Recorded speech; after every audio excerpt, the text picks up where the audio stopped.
Et bonjour à tous, et même Yaorana, j'ai envie de dire. Hey, Yorana. Je suis avec Ilias, évidemment, et un invité qu'on apprécie, qui vient tout droit de Polynésie française, Théoura. De Cazoul-les-Béziers. Oui, mais je voulais faire rêver les gens. Ça va, Théoura, merci d'être là. Ça va très bien, merci les gars de vous être déplacés exprès pour moi. Ben ouais, écoute, Enfin, d'après ce que je comprends. Oui, en fait, je fais une date, on va pas cacher aux gens, je fais une date à Béziers, et j'en ai profité du coup parce que je sais que t'es d'ici, voilà. Alors, ce qu'on a l'habitude de faire avec Ilias va te présenter rapidement, et on va... je crois qu'il fait ça avec ChatGPT. Ouais. Ok. Alors, ce que je te propose, on a essayé de demander à ChatGPT de te décrire. Donc, en une petite description, une introduction de toi. Ok. Et tu vas nous dire si c'est vrai ou si c'est pas vrai. Et qu'est-ce que t'en penses? Ouais. Alors, je l'ai fait une fois aussi. Ok. J'ai juste dit, parle-moi de moi. Voilà. Je le fais tous les jours, moi aussi. Ça me fait du bien, ça. Alors, on va voir. Alors, ce qu'il nous dit. Aujourd'hui, on reçoit une légende de la survie, un homme au grand cœur, connu pour sa force, son humilité et son fameux feu de camp, Théoura. Découvert par le grand public dans Koh-Lanta, il a marqué 5 saisons par son courage, sa gentillesse et son authenticité. Mais au-delà de l'aventure télé, Théoura, c'est aussi un cuisinier passionné, un père de famille et un homme profondément attaché à ses racines polynésiennes. Voilà, Tout est exact. Oui. Tout est... c'est le grand cœur. Oui, voilà. Ouais, je suis pas... Voilà. Mais oui. T'es connu surtout pour Koh-Lanta, on va pas se mentir. Oui, en 98, j'arrive en France, personne ne me connaissait. Voilà, mais même en Polynésie, à part ma famille, quelques amis. Et en 2012, je fais un retour au Fénois, donc juste après ma première saison, mais même après la deuxième saison. Alors quand on dit Fénois, parce qu'il y a des francophones dans la... Ça veut dire qu'on retourne au pays. Voilà. Hein, à la terre. Il y en a qui disent au bled, on dit Fénois, c'est plus stylé. Exactement. Et ben là, tout le monde me connaissait, oui. Ouais. Quand t'es rentré du premier Koh-Lanta, les gens en Polynésie, ils étaient contents de te voir. Je pense plus que content parce que il y avait énormément de monde à l'aéroport. On m'a même dit que c'était un accueil au-dessus du président de Polynésie. Mais voilà, mais franchement, ouais. Est-ce que t'as eu plus de fleurs que Emmanuel Macron quand il est arrivé? Je pense que oui. J'ai dû enlever des couronnes au fur et à mesure. C'est vrai, est-ce qu'elle en met trop? Ouais. C'est ouf, ça. Non. Puis même, il y a une image qui me revient souvent quand on parle de ça. C'est que, tu vois, les présidents ou autres, les grandes stars, dans leur voiture où ils sont mitraillés par les paparazzi, là, tu sais. Ouais. J'ai vu ça. Arrête. Wow. On a mis une demi-heure à partir, donc en voiture, à partir de l'aéroport. Juste... Parce qu'il y avait trop de monde. On pouvait pas circuler. Ah, donc vraiment, ils étaient... Ouais, c'était fou. Fans de toi, quoi. Fou. Putain, c'est génial. Mais ça fait chaud au cœur. Ah ouais, grave. Mais le peuple tahitien, nous, on y est allé. Ouais. Quand ils te kiffent, c'est vraiment un truc de fou, quoi. Ouais. Ils sont très chaleureux, en tout cas. Enfin, avec ça. Ranjo, on les a trouvés très chaleureux, vraiment très gentils. Il faut juste être gentil avec eux aussi. Ouais. C'est ça, dans les deux sens. parce qu'il faut quand même 2 mètres cubes et qu'il y en a qui peuvent être... Exactement, c'est toi qui en parlais. dangereux. Scène Carrément, ouais. ça. Donc ouais, connu pour Koh-Lanta, que t'en as fait 5, c'est ça? J'ai fait 5 saisons, oui. Ouais, 5 saisons et t'en as fait une en tant qu'invité aussi, c'est ça, le retour des héros? Oui, voilà. J'étais en tant que, on va dire, récompense sur une épreuve de confort. Ok. Donc avec mon père, on les a invités à venir manger local tradition, avec le four traditionnel, dans la vallée où j'ai grandi. Génial. Wow. Juste ça. Et donc, t'as le record de participation à Koh-Lanta, il me semble, Oui, avec Freddy, ouais. C'est ça. Ok. Sauf que malheureusement pour Freddy, il n'a pas vécu sa 5e saison. D'accord. Blessé sur la première épreuve, malheureusement. Ah oui. Mais oui, Moins solide que on toi, est du deux. coup. On embrasse Freddy, mais c'est quand même... Qui est dans son nouveau pays. T'es quand même moins fort que Théoura, et c'est pour ça que j'ai invité Théoura et pas Freddy. Qu'est-ce que ça a fait? Qu'est-ce que ça fait quand on fait 5 Koh-Lanta? Est-ce que c'est pas un peu la routine, quoi?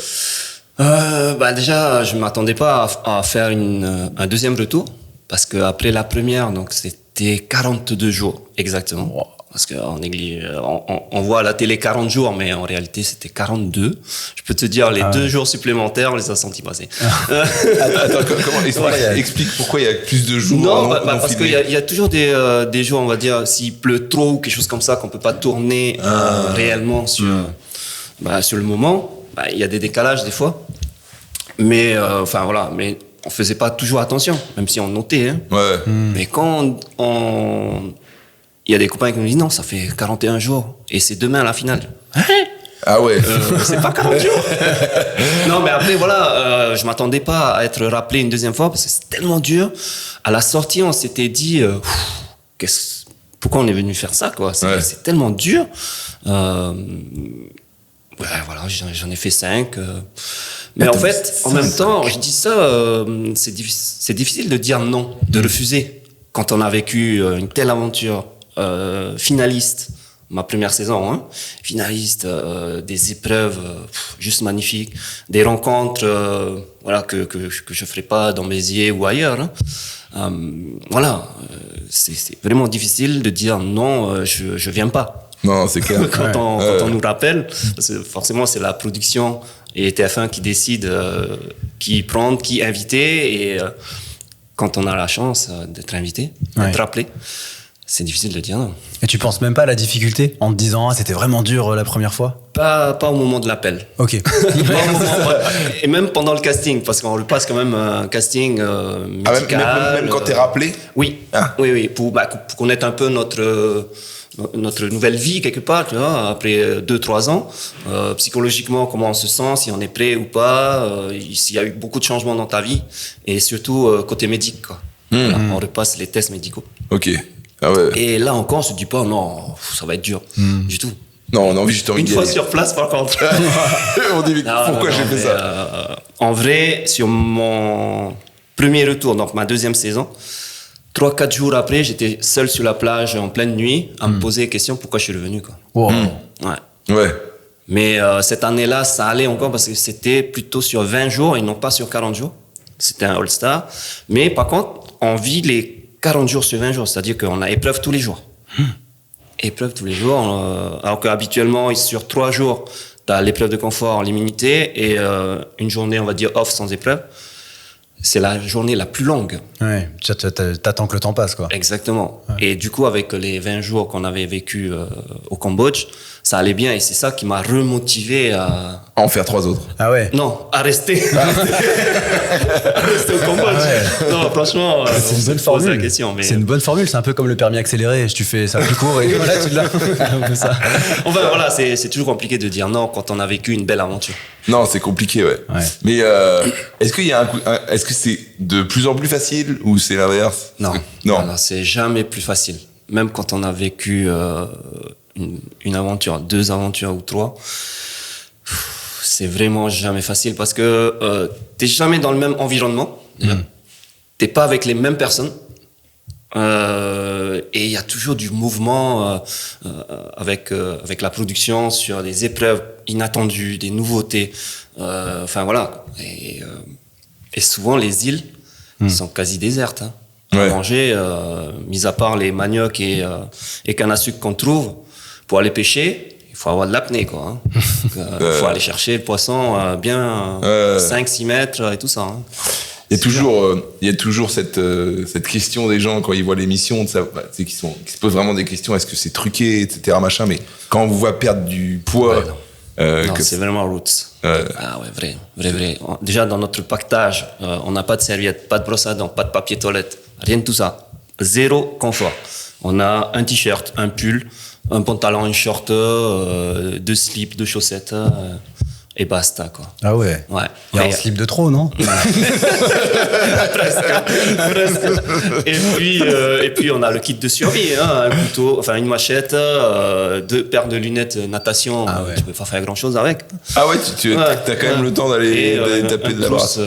La trousse de pharmacie de premier secours. Et par exemple, si tu fumes des cigarettes, t'as pas le droit? Rien. Pas de cigarettes, pas de lunettes pour ceux qui doivent porter des lunettes. Non. Ils doivent s'adapter ou avec des lentilles ou rien du tout, quoi. Ah, t'as pas aux lunettes? Non. Bah non, ça peut t'aider à faire le feu, par exemple. Bah oui. Et puis même, tu peux te blesser avec sur les épreuves. Si tu te le casses ou autre, sur ton campement, voilà. J'avais pas pensé au côté loupe. Ouais. Il faut vraiment être miro pour que ça fasse des loupes. Oh, il y en a qui ont essayé. Ah ouais? Ça a marché au début. C'est quoi ton meilleur Koh-Lanta? Celui que t'as préféré? Je parlerai toujours de la première saison. 2011, c'est une découverte. Finaliste. Je gagne pas mal d'épreuves aussi. Et de très très belles rencontres. Surtout t'as kiffé. On a quelqu'un qui a toqué à la porte? Je crois. Désolé, hein, on vit les aléas du live. No worries. Parce qu'on est en déplacement. Hein. Pour ceux qui nous suivent sur YouTube, voilà, je sais que voilà. Qu'est-ce que je voulais dire du coup? Oui, première rencontre, ouais, c'est parce que t'as eu des rencontres inattendues que t'as pas fait. Bah, que on rencontre des personnes qu'on n'oserait jamais peut-être parler, voilà, dans la rue ou n'importe où ailleurs, quoi. Mais et t'as gardé des gens, genre de cette, ouais. C'est devenu des potes, quoi. Ouais, plus que des potes. Je suis témoin de mariage d'un grand copain de Koh-Lanta, ouais. De la première saison. Ouais, Benoît, ouais. Benoît. Ouais, comme quoi ça crée des liens, hein. Ah ouais, totalement. Dans la difficulté. Puis, avec des filles, des machins, Alexandra, tout ça. Mais sinon, ouais, la première saison, magnifique. C'était en Indonésie. Vraiment magnifique. Magnifique site et tout ça, mais voilà. J'ai vécu beaucoup de choses. Ah ouais, c'est sûr. C'était ta première expérience de survie ou t'en avais déjà fait? On faisait quelques journées de survie quand on était ado. Ouais. Après, on faisait des camps d'ados à Taha, tout ça là. On allait sur le motu. Et voilà, avec un hameçon, une file de pêche et un couteau. Ouais. Et on devait survivre une journée, une nuit. Wow. Tu t'entraînais comme ça? Oui, aussi, mais il y a le vécu aussi.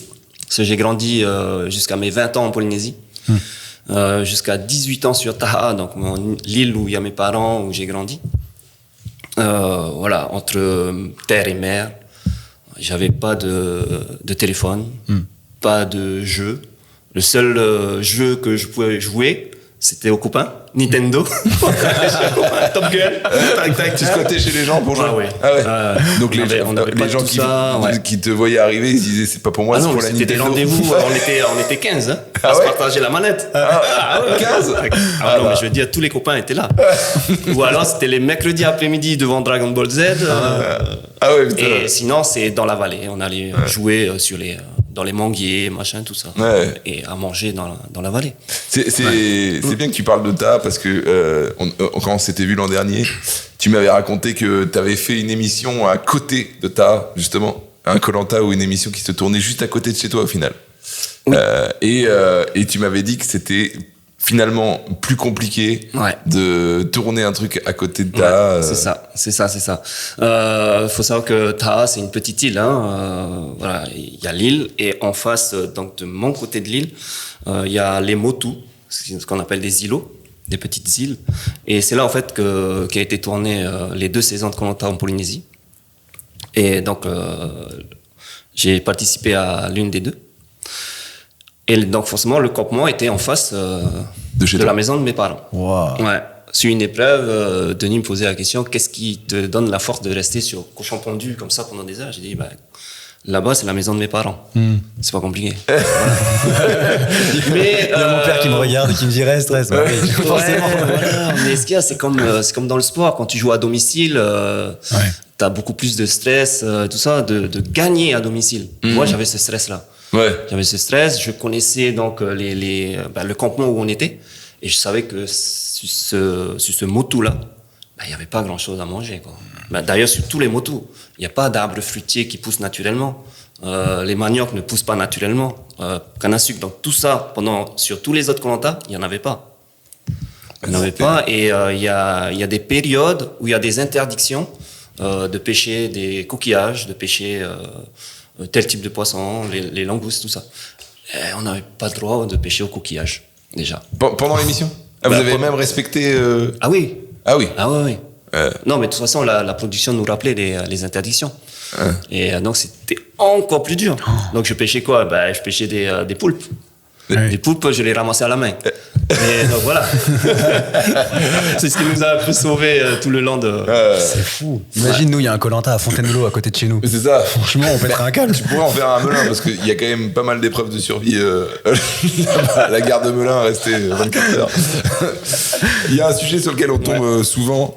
Bon, c'est pas un sujet tabou.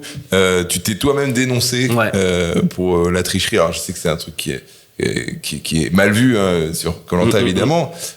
Moi je trouve que tu t'es quand même bien fait défoncer sur les réseaux alors que t'as quand même eu là on va dire la classe de te dénoncer toi-même, mais en fait ça t'est tombé dessus quoi. Ouais, mais en fait pour la faire rapidement, c'est que ça va tellement vite, les choses voilà, en une fraction de seconde, tu passes la ligne et c'est foutu, tu peux plus revenir en arrière. Et c'est exactement ce qui s'est passé. Je le vois, il me voit, on se fait signe et puis voilà, ça a été très rapide.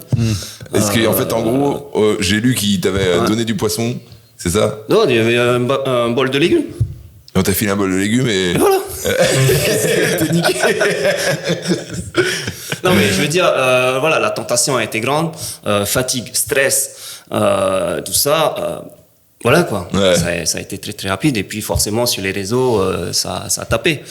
Mais voilà, je me suis expliqué. Je suis pas non plus une machine. Voilà, on est tous des êtres humains. Voilà. Mais faut savoir que la vérité, parce qu'il y a eu aussi des choses qui ont été dites qui se sont pas passées du tout comme ça, tu vois. Et ah ben moi j'ai lu, non, mais il y avait on lui a donné du poisson. Tu me dis que c'est même pas ça. Non, c'est pas du poisson. Il y a pas de poisson, c'est sûr. Donc il y a un journaliste que je ne citerai pas son nom parce qu'il ne mérite pas, qui disait que j'ai tout organisé avant même de partir, alors que c'est faux, totalement faux, que j'ai organisé de tout de A à Z parce qu'il y a une deuxième histoire, ça c'est autre chose. Ça aussi, j'ai été mis dedans par ce même journaliste, enfin journaliste, un chroniqueur, voilà. On ne citera pas son nom. Ouais. Mais j'ai jamais aimé Delormeau.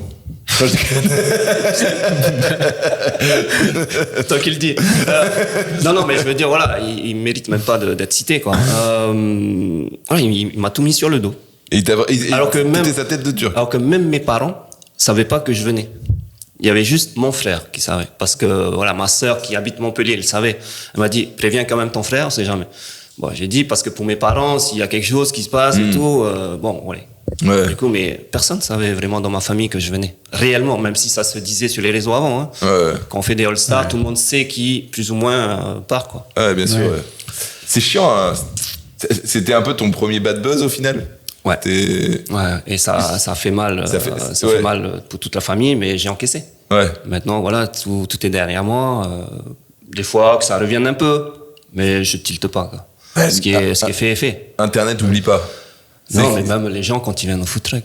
C'est vrai? Ah ouais. Ah, tu te fais tailler et tout? Ah ouais, encore. Non, les bâtards. Non, après, tailler, non, c'est que ils viennent avec un bol de légumes, ça te rappelle un truc. Non, mais c'est vrai que beaucoup ont été touchés. Parce que, voilà, c'est pas moi, quoi.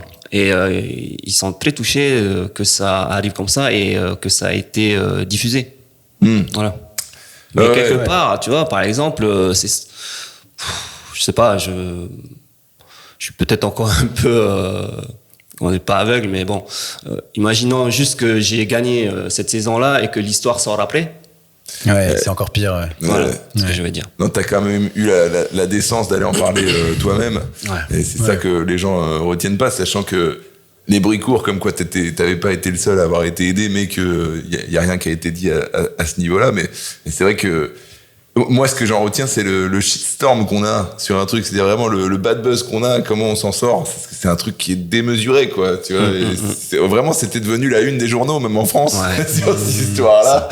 C'était hallucinant. C'est pour ça que tu vois vraiment la popularité de ce jeu quand il y a eu une sorte de drama comme après, ça. En dehors de cette petite histoire, la dureté de Koh-Lanta, elle est réelle, quoi. Vraiment réel, on est bien encadré, hein. Ça, il n'y a pas de souci là-dessus. On est bien encadré, on a un médecin urgentiste qu'on a accès tout le temps. Un appel, il arrive dans... Voilà. Mais tu peux pas mentir, c'est pour ça que les gens ils disent non, mais ils trichent et tout, mais tu veux que tout le monde perde 12 kilos. On me voit tomber dans ma première saison, 2011, pouf, comme une feuille morte. Et je suis tombé sur les fesses d'une nana qui faisait sa sieste. Moi, je me lève, je sais plus il me passait un peu de pommade dans le dos, là. En me levant, putain. Le lendemain, enfin, le médecin arrive pour te faire un check, j'avais 9 de tension. Wow. Déshydratation, tout ça, mais enfin voilà. Voilà, je buvais pas assez, c'est tout. Non, oui. Alors qu'on a accès à l'eau. Non, mais c'est pour ça que c'est dur. C'est là où tu vois que c'est vraiment dur. J'ai perdu 11-12 kilos sur les 40 jours. Wow. C'est un jeûne intermittent hardcore, quoi. Vraiment hardcore. Mais bon, l'aventure est tellement incroyable que je garde vraiment des bons moments. Bons moments, malgré la dureté. Tu dirais que c'est plus dur mentalement ou physiquement? Les deux. Mentalement aussi, ouais. Ouais. Surtout pour les parents. Ouais. Le papa qui fait Koh-Lanta, la maman qui fait Koh-Lanta. Il n'y a pas de nouvelles de ses enfants. Ouais. Donc, psychologiquement, on commence à cogiter. Ah ouais, est-ce qu'ils vont bien, machin, tout. Il y a le manque réel. Parce que quand on nous voit au téléphone chialer en parlant à nos enfants, c'est réel. C'est pas juste, ouais, attention, faut que je pleure. Je te vois pas jouer ça, de toute façon. Ah ouais, non, mais regarde la première saison, tu verras comment je m'effondre. On gagne le coup de fil par équipe. J'appelle ma femme. Elle était en classe déjà. C'est entre décalage horaire et tout. On discute. Et là, je demande à parler à ma fille, mais juste entendre sa voix. Elle avait 1 an et demi, tu vois. Juste au moins entendre sa voix. Elle me dit, je viens juste de la déposer à la crèche. Et là, je tombe. Ouf, je chiale comme un gamin. Est-ce que t'as pas pu entendre? Ah non. Alors, c'est dur. Très dur. Ah, c'est ouf. C'est sûr. Ouais. Non, parce que là-bas, tout est décuplé avec la faim et la fatigue. Hein. Ah ouais. On s'en rend pas compte, nous, on est là en train de bouffer nos chips. Je disais pareil avant de le faire. Avant de faire Koh-Lanta, je disais, ouais, quand même, les gars, il n'y a pas que de la noix de coco à manger. Ouais. Si on va manger tous les jours noix de coco. J'arrive en Indonésie, sur la première épreuve, je mets le pied sur le sable, qu'est-ce que je mange? Noix de coco. Une noix de coco. J'étais plié en deux. Ah ouais, j'étais le premier à aller ouvrir une noix de coco, parce que je sais le faire, tu vois. Alors que j'avais pas d'outils, rien.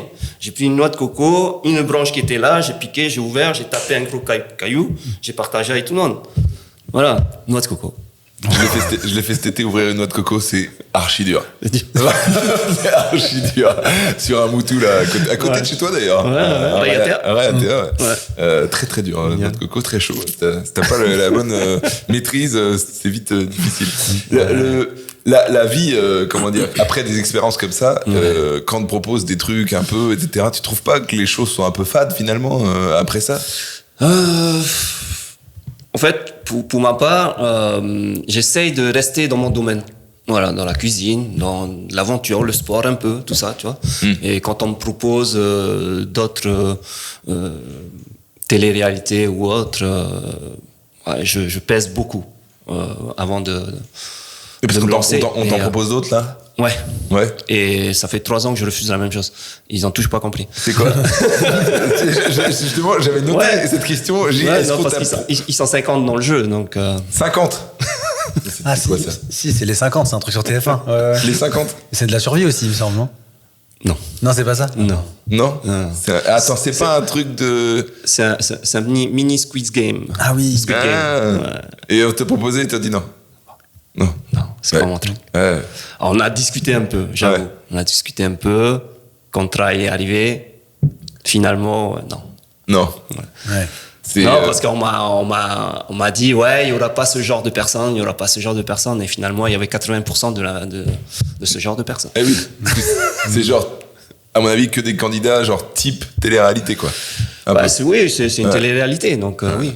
Parce que ce qu'on aimait, en fait, nous, avec Koh-Lanta, c'était l'authenticité des gens. Enfin, en tout cas, moi, quand j'ai suivi, je trouvais que il y avait des saisons qui étaient incroyables parce que c'était vraiment Jean-Michel, tout le monde, ou Théoura qui vient de Polynésie, qui était cuisinier, c'est pas, comment dire, des gens qui sont castés avec des profils type. Et c'est ça que j'ai beaucoup aimé avec Koh-Lanta, même si je trouve que ça a un peu changé ces derniers temps. Et donc, en fait, ça me fait plaisir que tu le remarques, que tu le soulignes. Tu dises que il y a maintenant vraiment des émissions qui veulent absolument des profils types. Ouais. En fait, pour être juste des putabeuse un peu, entre guillemets, et c'est bien que tu refuses ça, parce que c'est pour ça, moi, je trouve que Koh-Lanta, c'était bien avant, quoi. Même le dîner presque parfait aussi m'a invité plus d'une fois. Ah ouais? Non, c'est pas mon truc non plus. Parce qu'en fait, une fois que tu fais circuit un peu télé, tout le monde t'appelle, quoi. Ah oui. Oui. Surtout quand tu as une notoriété, une image, voilà, quoi. Forcément, ils essayent de t'approcher. Bien sûr. Mais comme je disais, je pèse vraiment. J'ai un agent qui regarde avec moi ce qui est vraiment dans ma vision des choses, de ce que je représente. Visiblement, il travaille mal parce que qu'est-ce que tu fais là, j'ai envie de te dire. Là, il n'est pas au courant que je suis là. Là, il y a des choses que j'arrive à passer moi-même. Ça va, je gère. Et puis pour des copains, ça va. Ça fait plaisir. Merci encore d'être là. Mais c'est vrai que du coup, tu deviens un peu genre dans le circuit de la télé et on t'appelle tout le temps pour des trucs. Et si tu commences à faire Top Chef, machin et tout, en fait, tu t'en sors pas, quoi. Tu fais que ça. C'est ça. Bon, après, ça dépend aussi des personnes, de la personnalité et tout. Donc, il y en a qui ont la facilité aussi d'aller vers ce genre de télé-réalité et tout ça. Donc, moi, après, chacun fait comme il le sent, comme il le veut. Moi, c'est juste ma personnalité qui fait que je me sens pas bien d'aller là. Voilà. Même si, ça fait de la visibilité télévisuellement. Peut-être parce que aussi, j'ai pas fait Koh-Lanta pour la télé à la base. En 2001, le premier Koh-Lanta il sort, j'ai envie de faire ça. Direct. Je connaissais rien de la notoriété, de la télé, de ce qui se passe après la télé. Rien du tout. J'arrive de mon île avec 5000 habitants où je regardais le Club Dorothée. Les stars, pour moi, c'était Johnny Hallyday, Claude François et tout ça, de l'époque, tu vois. Ça, c'est des grandes stars. La télé, je connaissais pas. Donc, j'ai postulé pour vivre l'aventure Koh-Lanta, réellement. Et quand on m'arrête dans le supermarché avec mon caddie, une mémé qui m'arrête comme ça, là, elle attrape ma main, je mets le tout, et était presque en larmes de me voir, après ma première diffusion à la télé. Tu lui as fait quoi? Non, mais elle m'a juste dit merci en pleurant quasiment. Ah ouais? Ah ouais, j'étais touché. Parce que tu l'as ému. C'est l'impact. Ouais. C'est ouf, ça. Mais tout ça, là, je savais pas que j'allais créer ça aux gens. C'est une dinguerie. Et donc, voilà. Côté télé, c'est peut-être pour ça aussi que les télé-réalités comme les 50 ou autres ne m'attirent pas vraiment. Tant mieux. Et tu reviens là-dessus, tu dis, mais c'est vrai que je me posais la question, dans quelle optique tu viens à Koh-Lanta, quoi? En fait, est-ce que c'est pour une stratégie de communication ou juste le pur challenge? Et en fait, je pense que la plupart le font comme toi, en mode, j'ai juste envie de vivre le truc. Mais quand on sait, j'ai appris dans le nombre de candidats qu'il y a, c'est dingue, le nombre de gens qui postulent, quoi. Ah oui, à mon époque, j'ai commencé à envoyer ma première lettre en 2008. J'ai été pris dans la saison 2011, qui est diffusée en 2011. Donc, 3-4 ans. Et, il y avait 25 000 candidatures. Et encore, la plupart étaient manuscrites, tu vois. Maintenant, tout est en ligne. Donc, je pense que ça a dû doubler, voire plus. Facile. Et t'arrives, je suis désolé, c'est peut-être des questions qu'on t'a déjà posées, mais t'as un casting, et donc, ça se rétrécit, t'as des sortes d'étapes, c'est ça? C'est ça, c'est exactement ça. Il y a plusieurs étapes de casting qui se fait. Téléphonique, non, il y a la candidature, forcément. Il y a une étape téléphonique. Ensuite, tu rencontres une petite partie de l'équipe de casting. Et il y a des tests, machin, tout ça, physique, de santé. Et puis, tu rencontres la grande équipe de production et TF1 ensemble. Et là, jusque là, si tu arrives, tu restes dans les 50 derniers sur le casting final. Sauf qu'au bout, c'est le diffuseur qui choisit vraiment. Et il y en a combien à la fin de candidats? 12? Une vingtaine. 20. Depuis 2012, 2011. Et là, ils te demandent de faire des trucs pour te démarquer ou... Dès le début. Dès le début, faut te démarquer. Tu écris ta lettre déjà. Faut que tu te démarques. C'est comme un entretien d'embauche. C'est la même chose. Et pourquoi on te prendrait toi et pas lui, quoi. Et toi, t'as répondu quoi à ça? Je sais plus, mais il n'y a pas encore eu de Tahitien dans votre émission. C'est vrai qu'il n'y a pas eu encore de Tahitien. C'est vrai. Est-ce que t'as fait un AK comme dans le Wipeout? Oui. Oui, je l'ai fait. Tu vois, je connais les archives. Wipeout. Je l'ai fait juste avant mon Koh-Lanta. Je sais, je t'aurais su. Tu l'as vu toi, Wipeout? Non, ça me dit rien. Putain, c'est génial. T'étais encore fringant et jeune et t'as fait un AK avant de faire le challenge. Ah, Total Wipeout, l'émission, il y avait des obstacles à passer. Génial en plus cette émission. C'est un peu l'ancêtre de Ninja Warrior, quoi, un peu. Oui, mais rien à voir quand même. Rien à voir, mais ça me faisait penser un peu. Et quand je te vois faire un AK et tout, je dis, il est complètement ouf. Mais j'ai kiffé cette époque. J'ai fait au casting de Wipeout et au casting de Koh-Lanta. Ah ouais? Parce que la directrice de casting était la même pour Wipeout. Elle me fait, est-ce que tu peux? Là, j'ai lancé. J'ai pas laissé le temps de finir sa question. On s'est calculé comme ça. On s'est connecté. Ils ont flippé. C'est vrai, ils ont flippé. C'est vrai que j'ai regardé le haka, ça fait un peu peur. Non, mais oui, en dehors, ça va, tu vois. Ouais. Mais là, on était comme ça. Casting, à la porte même, voilà. Donc, imagine dans une salle, tu envoies un haka. D'accord. Ah ouais. Est-ce que tu peux.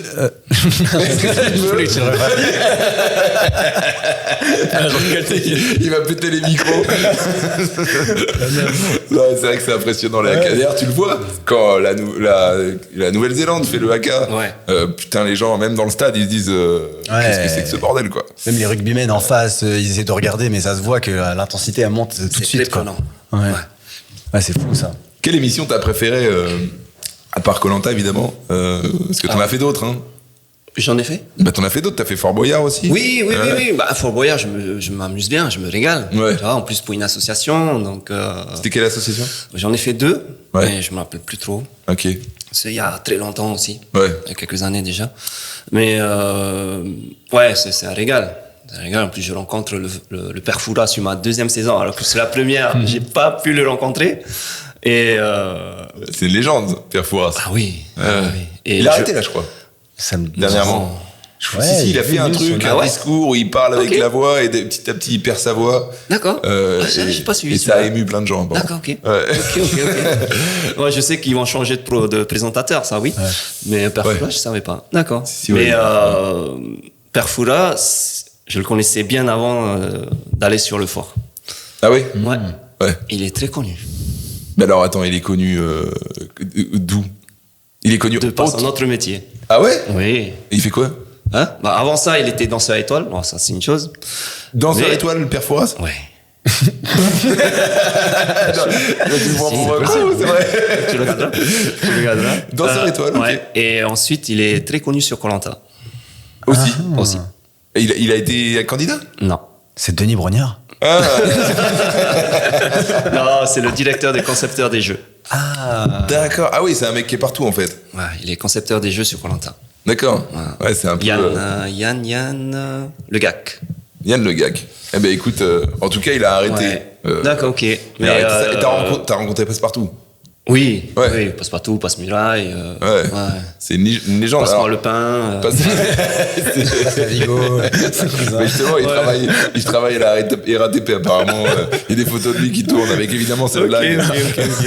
Non, et puis j'ai fait aussi Boyarland. Boyarland, ça j'ai Concept vu ça. qu'ils ont fait, voilà, avec, comment il s'appelle déjà, le cuisinier sur le fort. Willy, Rovelli. Ok. Ouais, c'est lui qui présentait, donc, Boyarland, par contre, ça n'a pas trop bien marché, mais je me suis bien amusé aussi. Ouais, Ils on ont a dû moins faire entendu. 2 ou 3 saisons. Ouais. Et je me suis bien régalé. Ouais. Ouais. Ninja Warrior. Ah, t'as fait ça aussi? Il te l'a pas dit, le chat? Ah non, j'ai vu juste Total Wipeout où j'ai vu ton AK. Je me suis Ouais. régalé. Mais Ninja Fais une mise Warrior. à jour de ton chat. Hein. Ah ouais, donc et t'es allé loin au Ninja Warrior? Demi-finale. Ah ouais, Ouais, quand même. sur le solide. pêchage. Solide parce que c'est chaud ça. Ouais, C'est voilà, très c'est physique, bon, j'ai l'impression. J'étais pas prêt hein, physiquement, Ouais. c'est sûr. Ouais. Je suis allé là-bas parce qu'on m'a invité Ok. en guest. Je suis passé à 2 ou 3 heures du matin. Tu vois. Non. Ah mais c'est quoi cette prod? Non, parce que il y avait beaucoup de candidats. Ah ouais. Et à chaque passage, il faut replacer les caméras. Ouais. Voilà, donc. 3 heures du mat, t'es mort. Ouais, je pensais en tant que guest passer plus tôt. Tu vois, ouais. Pas de passe droit. On t'a dit Pas de non. passe droit. T'étais dans les derniers ou il y avait encore des gens qui sont Non, il y passés avait à 5 encore heures des du gens mat? derrière moi. Enfin, ouais, il devait rester une dizaine. Bah c'est chaud quand Mais même. bon, voilà, je me suis régalé malgré tout. J'étais pas prêt, j'avais l'épaule en vrac, et puis bon, Et puis ça va. ouais, ça va. T'en profites de cette notoriété du coup maintenant.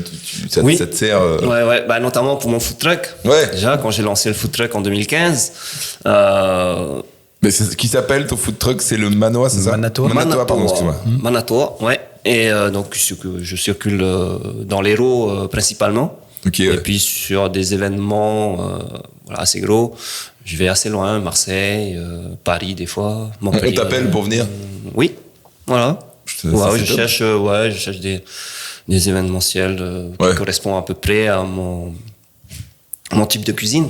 Ah, C'est de la cuisine polynésienne. hein. C'est une noix de coco, c'est ça? c'est ça. Exactement. Mais cette fois-ci en lait. Manatoa, ça veut dire Ouais. l'esprit du guerrier. Oui, Parce que ça te représente bien, quoi. tout à fait. Tout à fait. Ouais, ça aurait pu être le prénom de notre fils. Manatoa. Le Manatoa, mais on a eu une fille à la place. C'est très tahitien, ça. Des prénoms comme ça, où tu...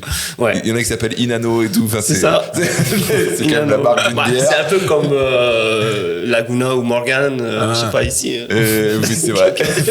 qui ont des prénoms de voiture. Ouais, Mégane. Mégane. Mégane, maintenant, je crois qu'on le donne plus trop, du coup, parce que c'est chaud. Non, mais oui, voilà. Après, Ouais. les prénoms tahitiens ont beaucoup de signification aussi. Ouais. Ouais. D'ailleurs, toi, ça veut pas dire couronne de feu ou couronne quelque chose? Voilà. Tewa. Couronne de feu, couronne rouge, couronne Ouais. royale. Il y a Ouais. plusieurs, ouais. Parce que le hura, c'est la couleur rouge, qui est aussi la couleur du feu, du coup. Et à l'époque des rois, il y avait que les rois qui portaient la couleur rouge, Ok. tout simplement. Donc, couronne de feu, c'est pour toi. Ouais. C'est ça. Ce food truck, Ouais. c'est un peu typique de Tahiti, parce que nous, on allait à Tahiti. C'est un peu roulottes. la roulotte. La roulotte, c'est la roulotte, ouais. C'est ça, en fait, C'est l'idée. la roulotte. Ouais, exactement. Sauf que, contrairement à ceux de Tahiti, moi, j'ai ma cuisine à l'intérieur. À Tahiti, t'as le barbecue à Oui, l'extérieur. bah oui. Il y a une partie de la cuisine en extérieur, en tout cas. Ouais, c'est juste une petite différence, quoi. Mais t'es obligé Voilà. parce que à Tahiti, t'as le droit, mais ici, je crois que t'as pas le droit de t'installer. Oui et non, voilà, une fois, voilà, il faut qu'il y ait des barrières, machin, Ouais. tout ça. Niveau sécurité, ouais, c'est Ouais. autre chose, ouais. C'est autre chose. T'es Ouais. souvent à Béziers avec ta roulotte. Ouais, donc j'ai un emplacement semaine le mercredi sur Béziers. Marseille en plage, Cazoul-les-Béziers, dans mon jardin. Ok. Directement. Dans ton Oui. jardin. Ouais. Oh. Les gens viennent J'ai- manger dans ton jardin. ouais. J'ai fait un carré, petite terrasse tranquille, Ah ouais. dizaine de places dans mon jardin, tranquille. Quand j'ai pas de déplacement, je peux me mettre dans mon jardin, quand je veux. Voilà. Génial. Et alors, la cuisine tahitienne, c'est quoi? Alors, c'est beaucoup de riz. Voilà. non, mais voilà, C'est en plutôt gros, ça. on utilise voilà, forcément beaucoup de lait de coco, banane, manioc, taro, du poisson, poulet. Voilà, ça c'est les classiques. Voilà, on n'a pas beaucoup d'épices, comme par exemple à La Réunion, Martinique, tout ça, tu vois. Donc on a du piment, gingembre, vanille, et je crois que c'est à peu près tout ça. Tu vois. Alcool? Beaucoup d'alcool. comme la bière, Inano. J'en tout avais ça, parlé d'ailleurs, et- c'était marrant, ça m'a fait marrer ça, Tahiti, comme quoi l'alcool était interdit les jours fériés et Oui, jours le dimanche. d'élection. Ouais. Vous n'avez pas le droit de voter bourré, et je dis nous en France on a le droit, c'est Je pour me ça souviens. qu'on a Macron. Je me souviens. souviens, t'avais dit ça. Excellent. Ça avait fait parler pas mal. Mais oui, l'alcool c'est un truc populaire quand même. Hein, à Ouais, Tahiti. ouais. Un problème un petit peu parfois. Ouais, ça, je pense que c'est pareil dans tous les pays. Hein. Ouais. Il y a toujours ce problème d'alcool et de drogue, malheureusement.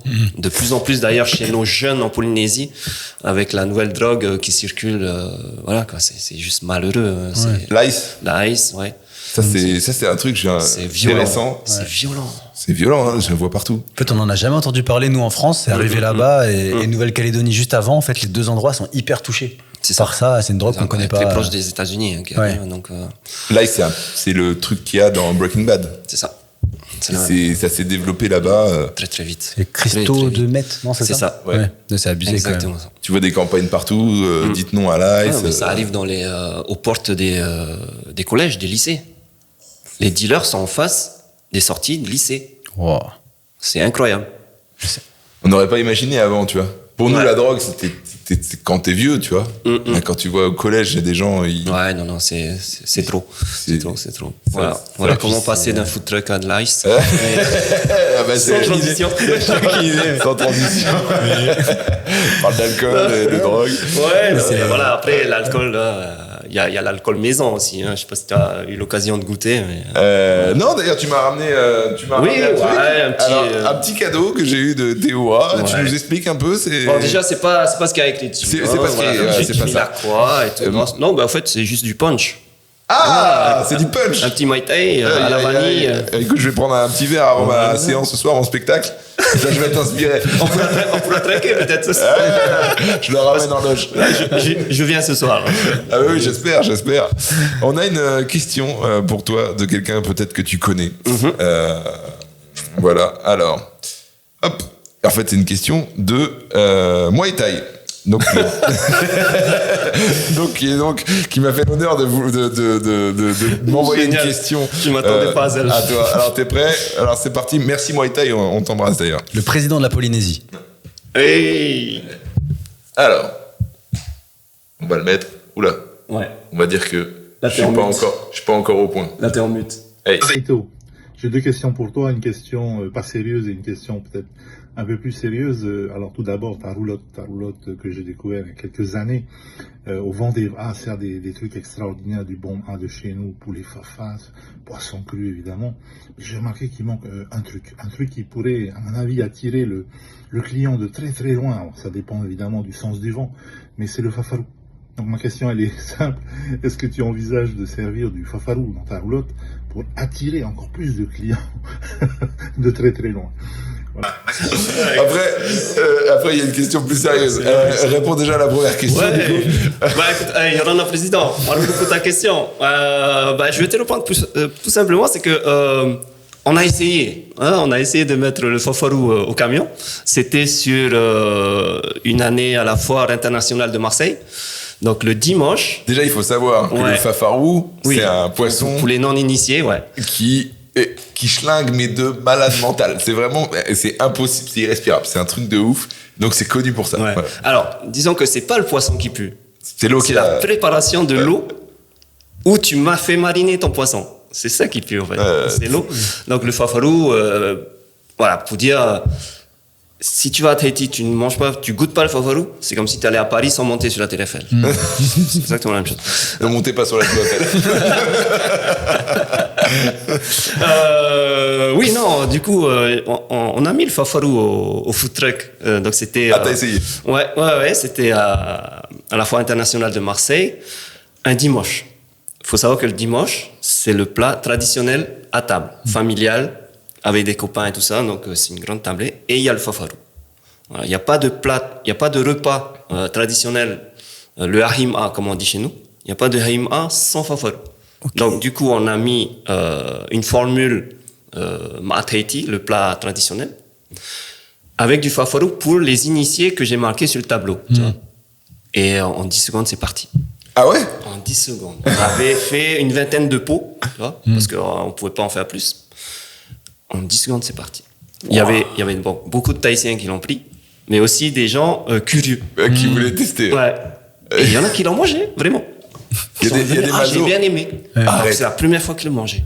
Tu sais, je vais te faire un aveu, je suis allé donc 3 fois à Tahiti, 4 même, et j'ai jamais goûté. Voilà. J'ai jamais été. Voilà. Faut vraiment en fait, t'as jamais été à Tahiti. Voilà, exactement. C'est pour ça que j'ai jamais été payé.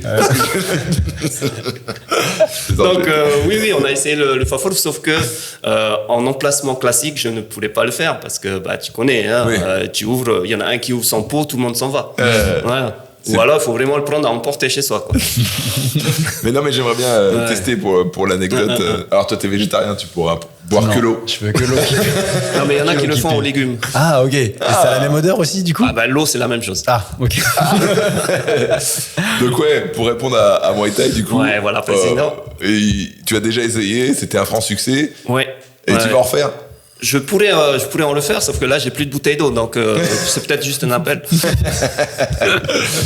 Deuxième question de notre ami Muay Thai. Alors. Ma question plus sérieuse, elle est relative à l'autisme, un sujet que tu connais. Nous avons ouvert cette année à l'école Tiapa de Paéa une unité d'enseignement élémentaire autisme. Et je voulais savoir si lors de ton prochain passage au Fénouin, tu accepterais de venir rendre visite à ces petits et puis nous donner ton sentiment sur ce qui s'y fait dans cette école un peu spéciale. Voilà, c'est ma deuxième question. Maruru, J'adore. Ouais. Génial. Pretetini, ce sera avec grand plaisir. Hein? Pretetini, ça veut dire président en tahitien. Ok. Maruru, en tout cas, pour l'invitation. Et à l'occasion de mon retour au Fénois, je passerai avec grand cœur à l'école. Alors, il dit que c'est un sujet, l'autisme, qui te touche. Pourquoi? Pour quelle raison? Ouais, parce que mon fils est aussi atteint d'un syndrome génétique. Très rare d'ailleurs, ils sont une centaine à peine dans le monde diagnostiqués. Okay. GNB1 plus exactement, avec un TSA, donc le trouble de l'autisme.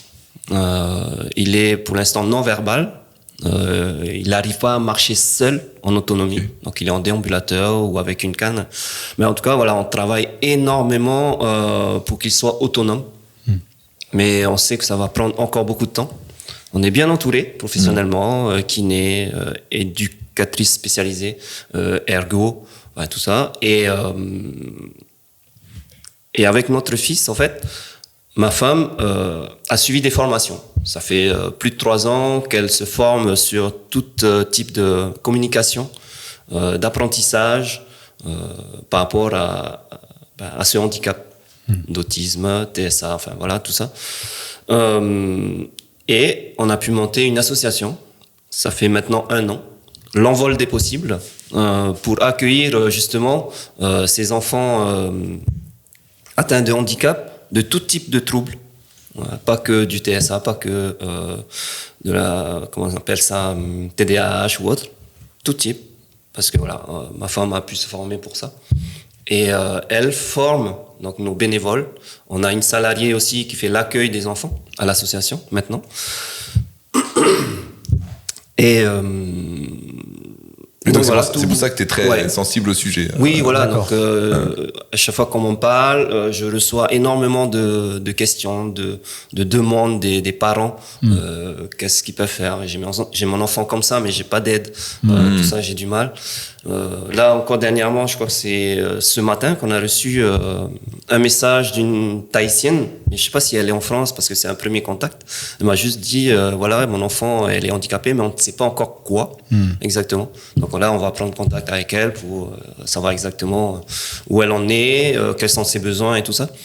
Parce grâce à l'association, on arrive à aider aussi donc les parents, pas que les enfants, les parents dans le suivi de leur enfant, notamment sur des dossiers MDPH pour des demandes d'aide pour handicap. Voilà, sur toutes les questions qui se posent les parents.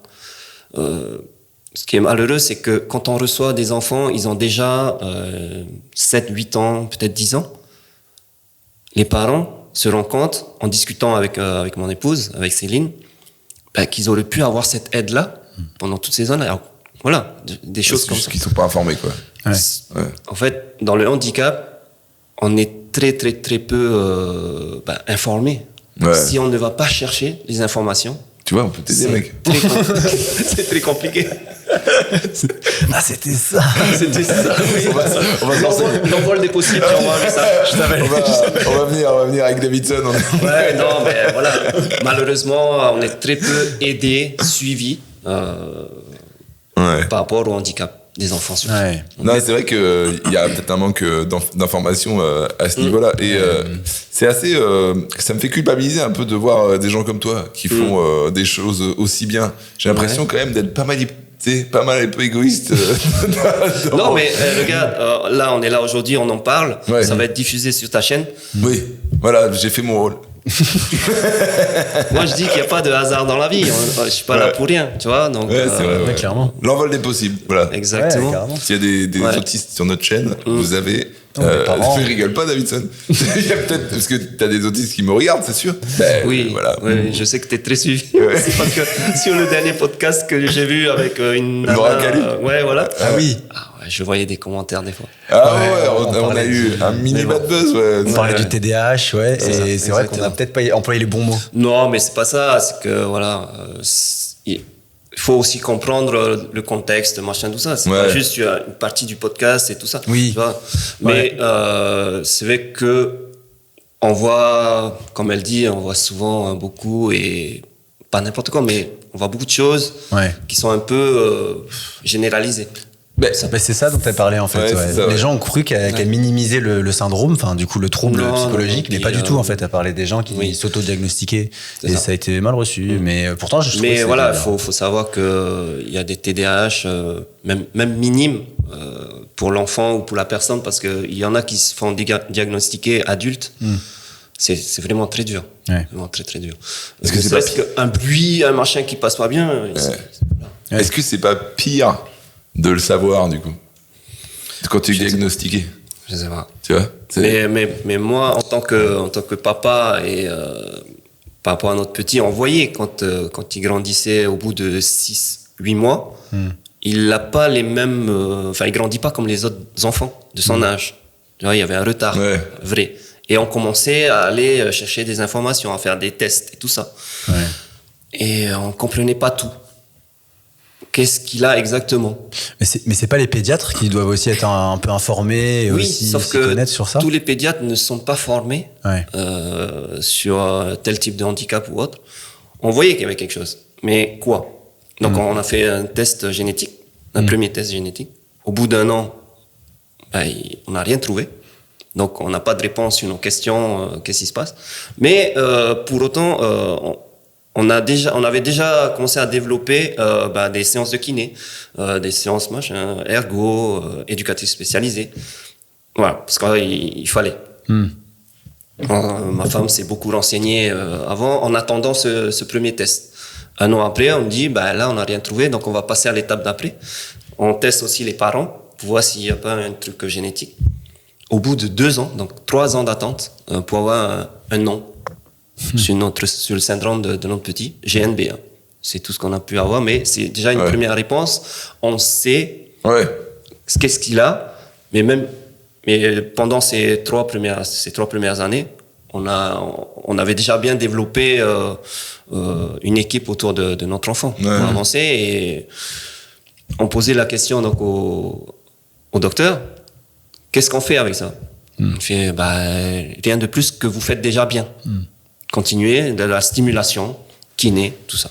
Voilà. Il y a, sans vanne, il y a un côté héréditaire ou pas? Dans le sens où toi, tu sens que il y a soit une part de toi ou ta femme qui a peut-être ce côté-là, mais que ça s'est développé plus chez l'enfant. Oui, alors dans son syndrome, le GNB1, non, c'est vraiment une mutation génétique à la conception.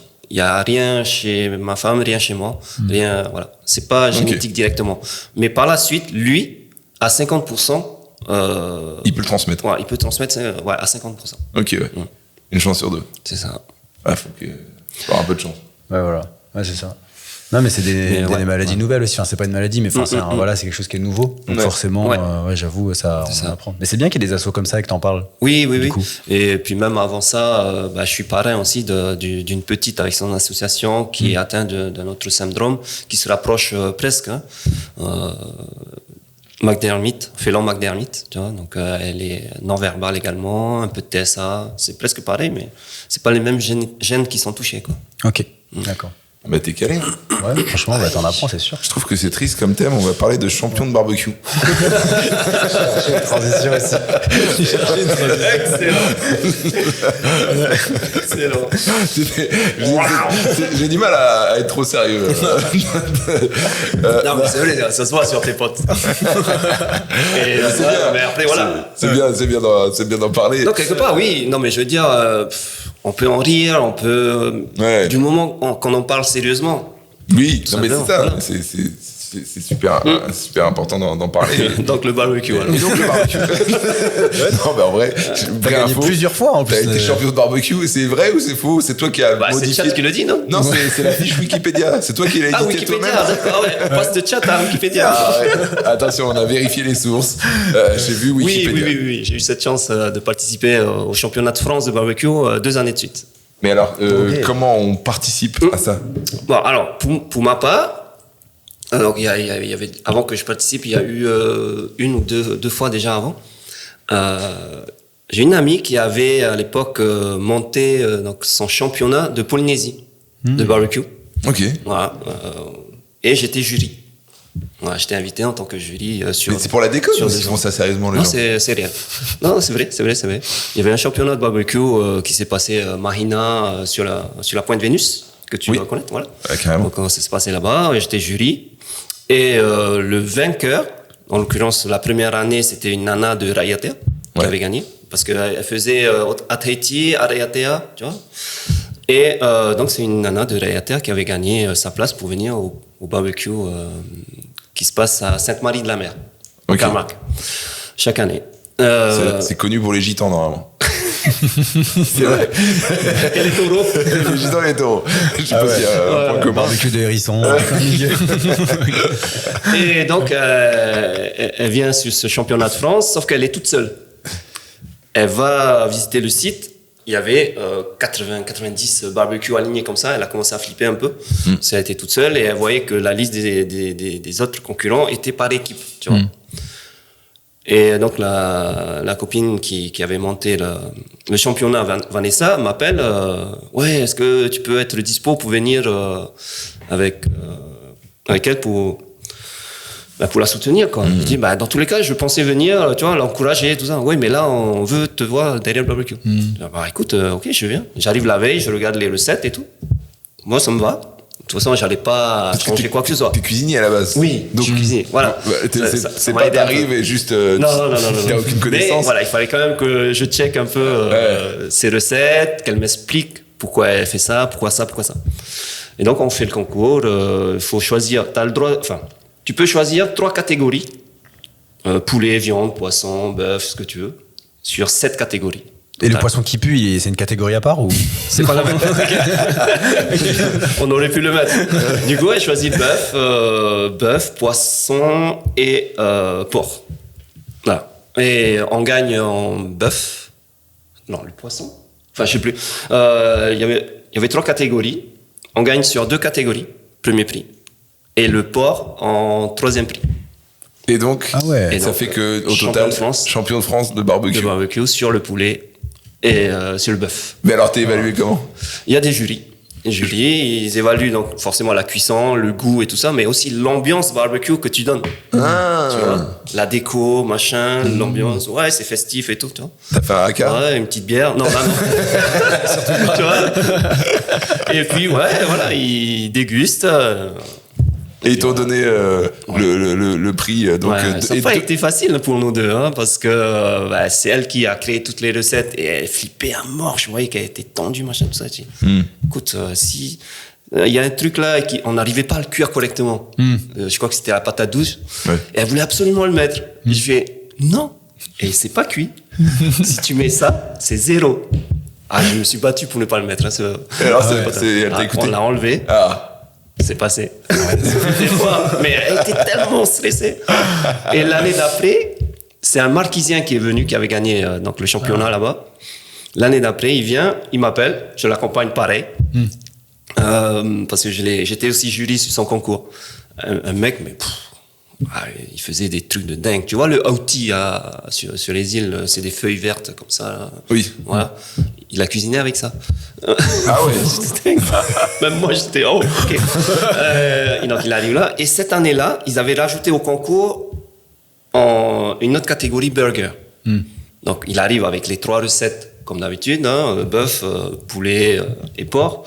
Je crois qu'on gagne le bœuf et les 2 autres 2e prix ou quelque chose comme ça. Et on gagne le burger également, 1er prix. Alors que tu n'avais jamais fait avant? Non. Putain, c'est propre. Pas de burger. On a fait un burger au saumon, huile de coco, carpaccio d'ananas à la vanille. Magnifique. Est-ce que tu gardes les recettes après avec un pain, avec un Benz coco. Ah ouais. En plus. Et tu gagnes de l'argent avec ça ou... Non, on gagne une plaque. Un trophée et le titre. En fait, à la base, l'organisation donc de ce championnat de barbecue en France, c'était pour avoir un titre pour pouvoir participer au championnat du monde. Ouais. Parce que pour participer à un championnat du monde, il faut un titre. Et donc, ils avaient monté ça et finalement, il n'y a jamais eu de Français à participer au championnat du monde. T'as mis la plaque sur ton food truck? Non. Ils ont tout ramené. Mais non. Non, c'est pas, moi, j'étais là pour aider. Voilà. Ouais, mais quand on tape sur Wikipédia, il y a marqué champion du monde de barbecue. Donc... C'est sûr que si tu tapes Paul, machin, des marquises et tout. Non, il n'y a pas. Non. Mais en vrai, mais voilà, je me suis bien amusé avec eux et pour moi, c'est le principal. Ok, il a marqué champion de France. Bon, ça m'a ouvert quand même des portes avec la marque du barbecue à faire des démonstrations dans des magasins. Ah ouais, par exemple. C'est quoi la marque de barbecue? Weber. T'as bossé pour Weber? Ouais, pendant presque 2 ans. Génial. Bah tu vois. Ouais. Et même un commercial de Weber voulait m'équiper le food truck en barbecue. Gratuitement. Ça rentre pas. Il voulait mettre. Ah ouais, ça rentrait pas. Trop fat. Et trop lourd. Trop lourd. Ouais. Mince. Non, et puis c'est pas le concept de mon food truck. Quoi. Non. Mais ils étaient prêts à t'aider. Ouais. Ouais, bah comme quoi. Ouais. Non, mais c'est marrant ce truc de food truck, ça se démocratise un peu, j'en ai vu pas mal à Paris, etc. Mais ici aussi, il y en a pas mal à Béziers, j'ai l'impression. Il y en avait d'autres, non? Ouais, il y a des nouveaux qui s'installent aussi. Ouais. Il y a Elfie qui vient de s'installer il y a pas longtemps.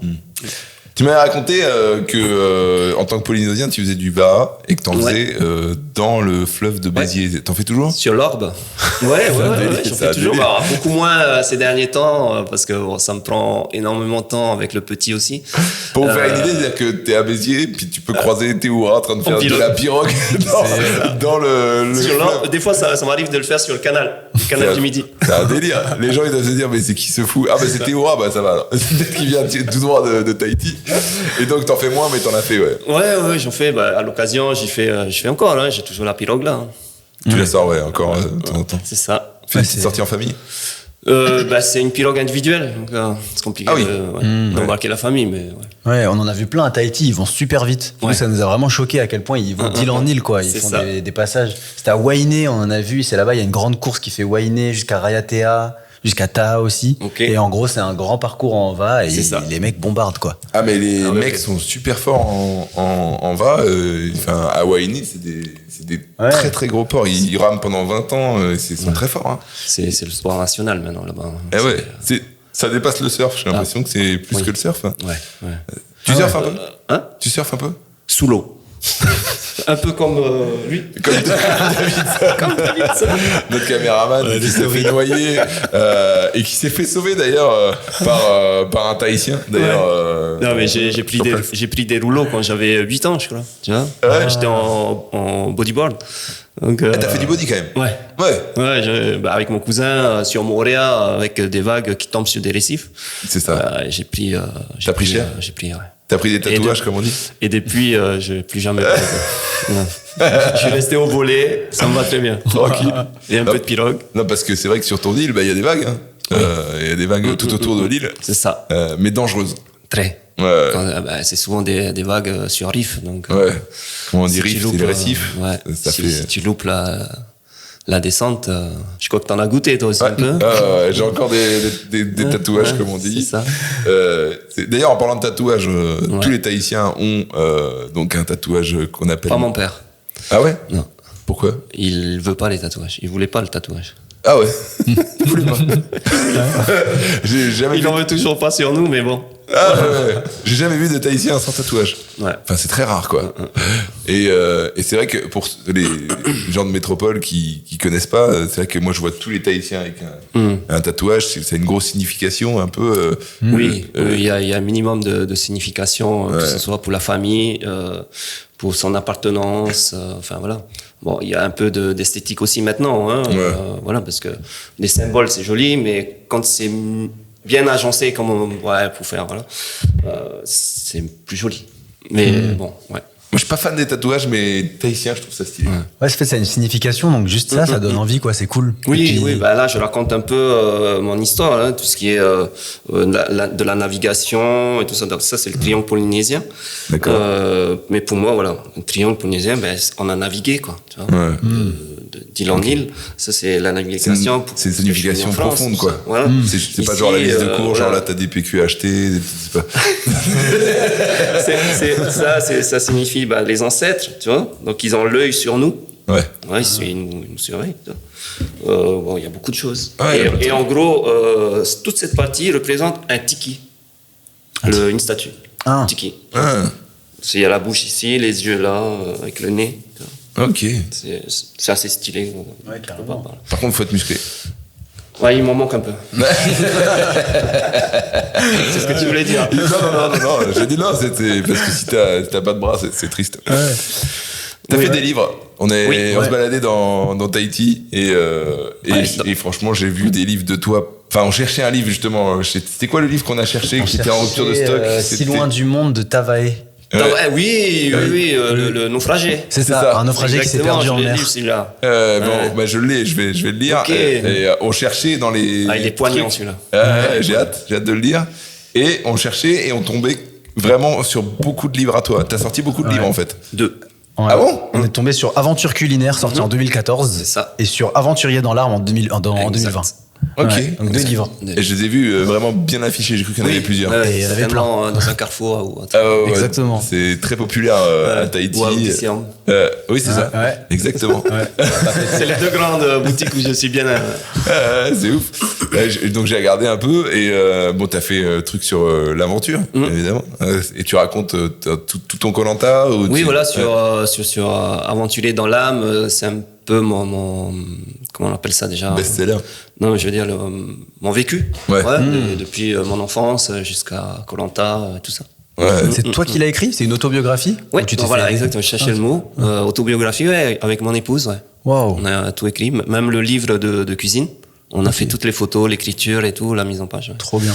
Ouais. Savoir que le livre Aventure culinaire, je l'ai auto-édité sur 1000 exemplaires Ok. avant de trouver l'éditeur sur Tahiti.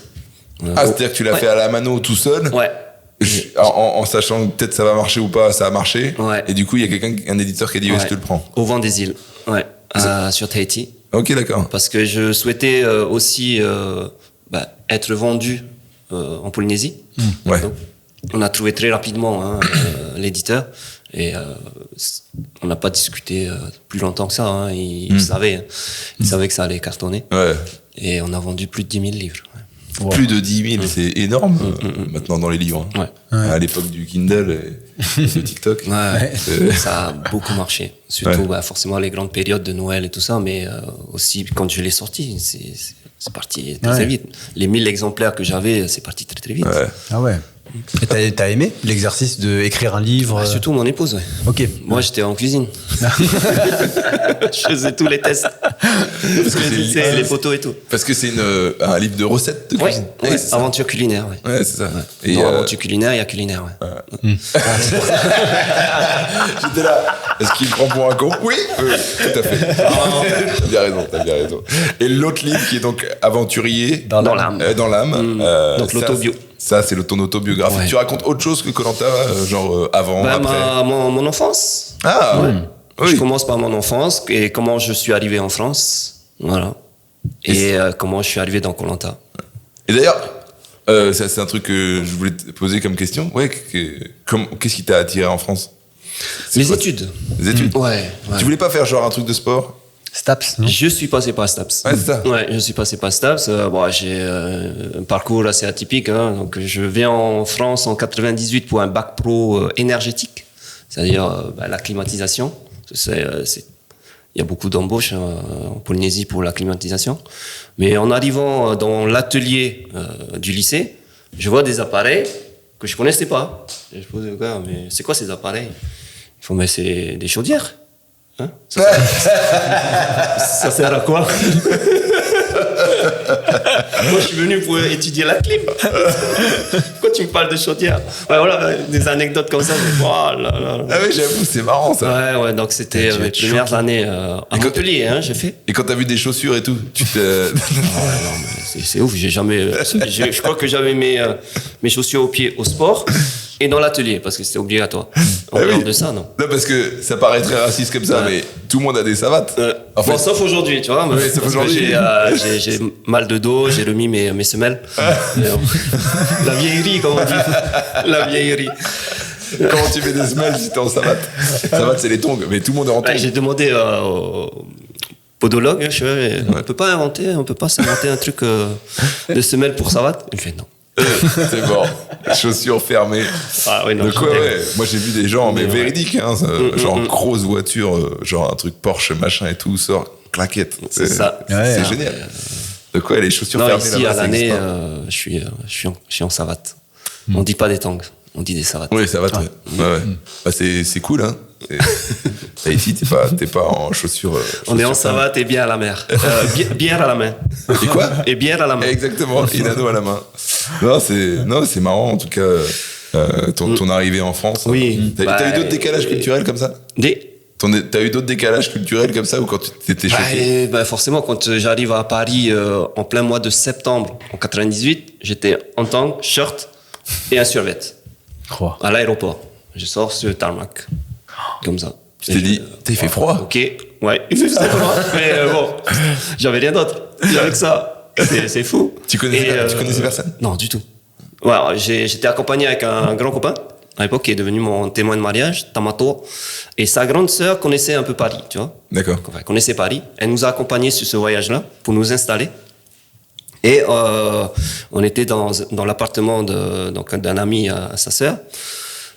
Et le lendemain matin, on a toujours l'habitude tous les matins d'aller chercher le pain à la boulangerie, au magasin d'à côté en Polynésie, tu vois. Et là, on se dit, avec Tamato, on descend comme si voilà, on connaissait. Tu vois. On suit. Et au retour, on se perd un peu. Attends, presque plus de repères. Et on demande de l'aide, tu vois, des gens. On dit bonjour. Ok, s'il vous plaît. Lui, il avait les cheveux longs aussi comme moi, tu vois. En tang, qu'est-ce que tu veux aborder des gens en tang et des cheveux longs? Mais tu devais faire peur aux gens. Ouais, je sais pas, mais personne nous répondait. On s'est repéré un peu, plus ou moins. Ça a dû te faire un choc, Ouais, quoi. c'est fou. Ah, ça a rien à voir avec C'est Tahiti, ouais, les gens ils sont chaleureux et tout, c'est pas une légende. Ouais. J'arrive sur Montpellier. On arrive à Montpellier, on prend le bus. Maintenant c'est le bus. Le bus et j'avais que des gros billets. Tu vois, j'arrivais de la machine, quoi. Donc, je demande mon ticket. Et puis il me fait vous avez que ça? J'arrive de Tahiti, j'essaie d'expliquer, tu vois. Bon, allez, vous asseoir. Ah, t'as pas payé? T'as fraudé ton premier bus. Ouais, je veux dire, la façon de. Je lui donne de l'argent, il veut pas. T'as que ça? Ils sont vénères, les gens. Ils sont vénères, les gens. C'est pas du tout. Pareil. Mais après, le bus, quand même, il est plus fiable en France qu'à Tahiti. J'ai l'impression. Parce que à Tahiti, quand tu veux choper le bus, tu sais pas quand il arrive, tu sais pas où il s'arrête. C'est un vrai délire. Et encore maintenant, il y a des arrêts. Il y a des arrêts bus, mais c'est pas toujours respecté. Mais avant le bus, c'était le truck. Tu as connu, toi, t'en as vu, toi, les trucks ou pas, non? Peut-être à Montréal, peut-être. Avec la benne. Montréal, peut-être il y en avait aussi. Ouais, c'est ça. Ouais. Et où tu es à cheval au centre, tu vois, tu es assis comme ça. En face, et au centre, tu es à cheval. Wow. Ah, c'est un pick-up. Et en fait, derrière, on va à l'arrière, enfin, dans la benne, Ouais. comme on dit. Donc, et t'es assis à l'extérieur, comme les animaux. truck. Non. Mais si nous, on nous a dit c'est interdit, y a pas le droit de le faire et tout. Non, mais là-bas, Ça donne trop on envie. appelle le truck. Hein, c'était avant les bus. Il y en a encore des trucks dans les îles. Ouais. Mais à Tahiti, c'est quasiment que des bus. Ouais. Là, tu montes, tu arrêtes où tu veux. Tu montes, tu sonnes où tu veux. Tu descends, tu payes. Génial. Voilà.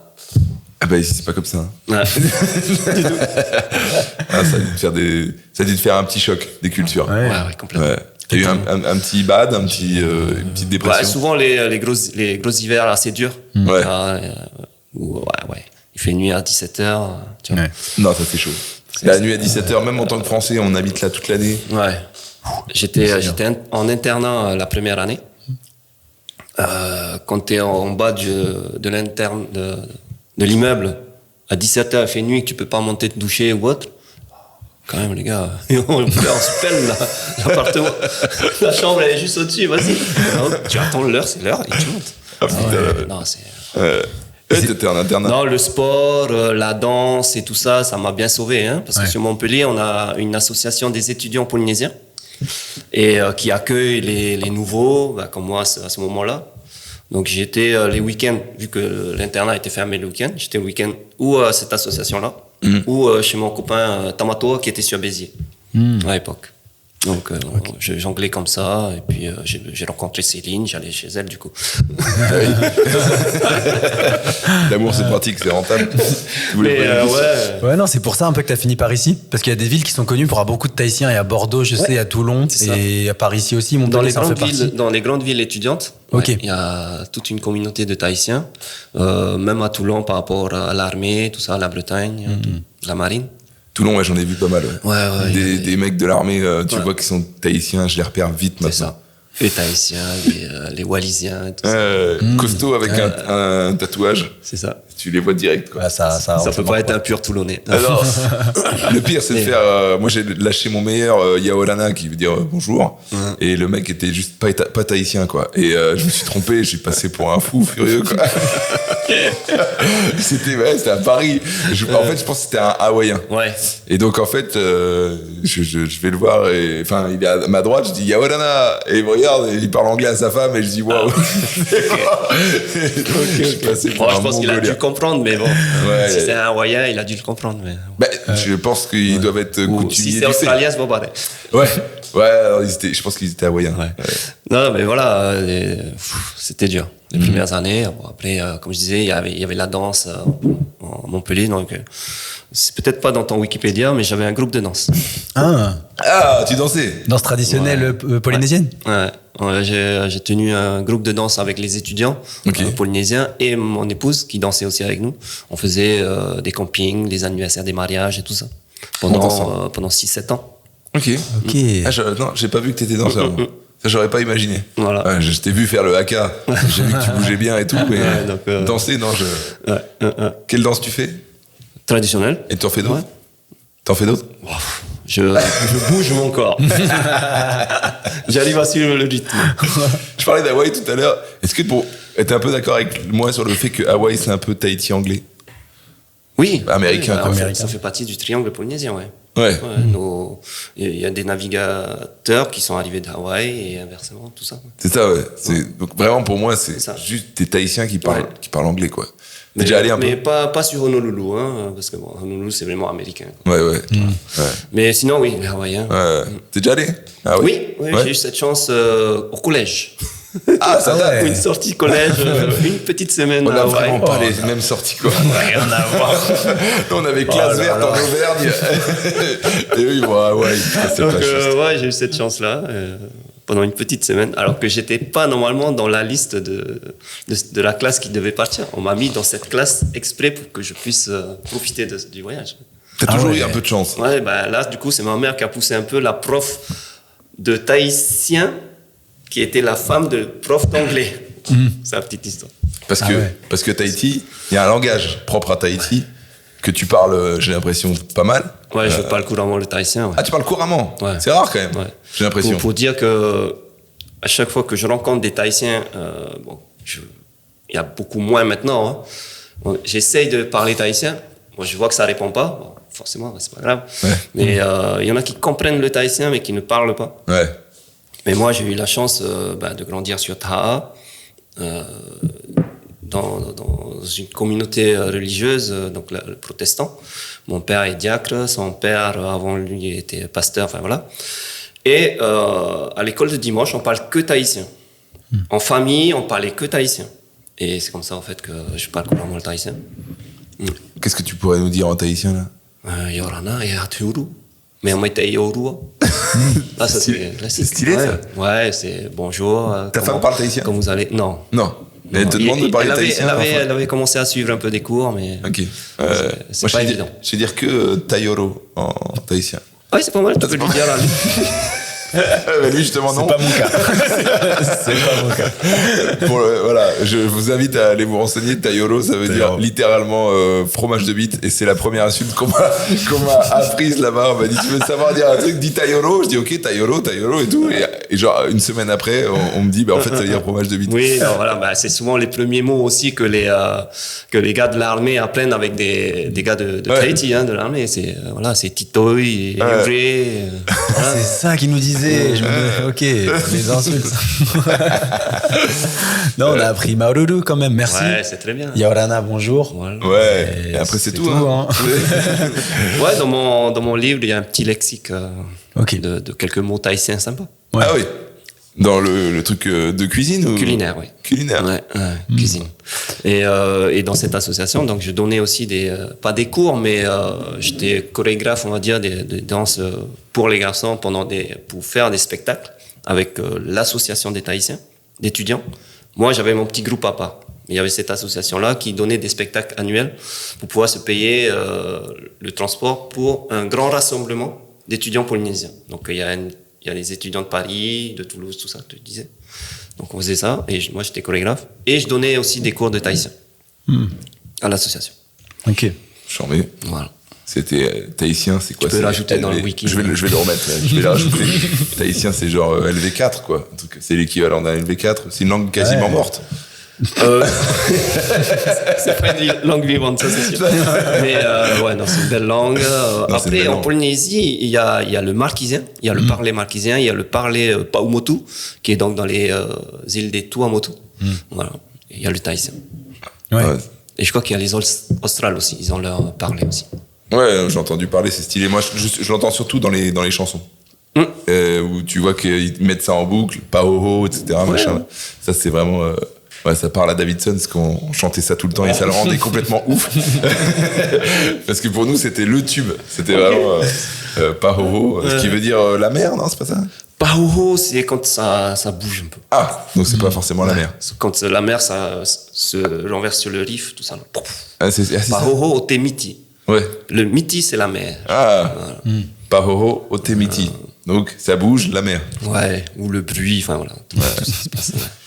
Non, mais c'est intéressant. T'avais une question Ouais, bah, j'avais une question aussi pour toi. En fait, tu parles beaucoup de sport, j'ai remarqué aussi. Enfin, on t'en a fait pas mal. Et il y a pas mal, surtout aujourd'hui, d'anciens participants de Koh-Lanta qui ont fait des carrières dans le sport. Surtout dans les dernières saisons, il y a Dorian Louvet qui fait beaucoup de marathons. Il y a Mathieu Blanchard, il a gagné des trails. Est-ce que toi, c'est un truc que t'as déjà envisagé, faire une carrière dans le sport, ou c'est un truc que t'as déjà regardé avant? Faire carrière aujourd'hui, pour moi, non, c'est mort. 47 ans déjà, quand même. Mais là, normalement, on est censé dire putain, 40, tu les fais pas. 47 ans. Ouais, c'est ça, c'est fou. exactement. Merci les gars. Non, mais après, je continue toujours dans le volleyball. C'est ce qui m'a toujours passionné. J'ai fait du volley à partir de 10-11 ans, même sans chaussures. C'est vrai, véridique. Sans chaussures, ou quand j'avais des chaussures, c'était des baskets, voilà quoi. Et, pas du tout adapté. On jouait sur de la terre, pelouse, ou sur du goudron. Voilà, nos terrains d'époque, ou sur du béton. On n'a jamais eu de parquet. T'es chaud en volley? Ça va, je me débrouille. Ah, il est humble. Ça, c'est humble. Il est humble. Je me débrouille. Puis non, faire carrière, encore moins dans la course à pied. J'ai ce qu'on appelle le syndrome de l'essuie-glace. Ah oui. Donc, je fais 1 km, 3 km max, tu vois, en course à pied. Donc, je préfère rester dans le volley, un peu de pirogue toujours. Mais voilà, maintenant, c'est une question de s'entretenir physiquement. Ouais. Ou du coaching, t'as fait un peu coach aussi, par exemple? Là, je coach maintenant au volley. Ok. Ouais. J'ai pris quelques jeunes, une équipe, ça fait 2 ans, je crois qu'ils font un peu de volley.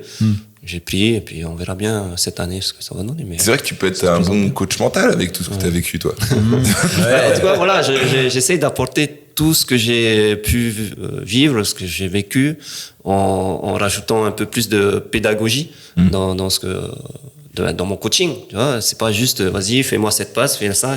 Non, j'explique pourquoi on fait ça, pourquoi tu dois te tenir comme ça, et quels résultats on attend de ce que tu veux faire. Tu vois, et puis surtout de se prendre du plaisir à le faire. C'est un peu notre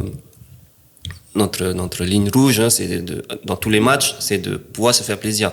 Et pour moi, se faire plaisir dans un sport, il faut connaître le sport. Il faut le maîtriser, même presque. Parce que si tu arrives sur un terrain de volley, par exemple, tu n'arrives pas à monter un ballon ou à faire une réception, tu vas jamais te régaler, quoi qu'il arrive. Tu peux rigoler tout ce que tu veux, mais c'est pas un régal de mal jouer. Enfin, de pas mal jouer, mais de pas bien jouer, surtout. C'est valable dans pas mal de domaines. Ouais. Exactement. Ouais. C'est ça. Et c'est ce que je veux apporter à ces jeunes-là. Même le sexe. Si tu n'arrives pas à mettre là où il faut, il n'y aura pas de plaisir. C'est simple. Il faut bien jouer. L'important, c'est pas de participer. T'imagines, t'as Théora derrière en coach mental. Non, là, tu es pas au bon endroit. On n'est pas dans le plaisir. Coubertin, c'est bien à la fac du sport, mais sur le terrain, c'est autre chose quand même. Non, et du coup, des projets derrière, là. Oui, on essaie d'agrandir l'association. Ouais. On est sur un projet d'agrandir un bâtiment, machin, tout ça, parce que c'est bien d'être au rez-de-chaussée de chez ma belle-mère, mais c'est encore mieux quand on aura notre vrai bâtiment. Donc on est sur un achat de bâtiment. Redis-nous le nom de l'association. L'envol des possibles. Ouais. L'envol des possibles. Après, pas plus. Quelques trucs professionnels, avec le food truck toujours, que je vais continuer. Tu veux pas monter un restaurant en dur?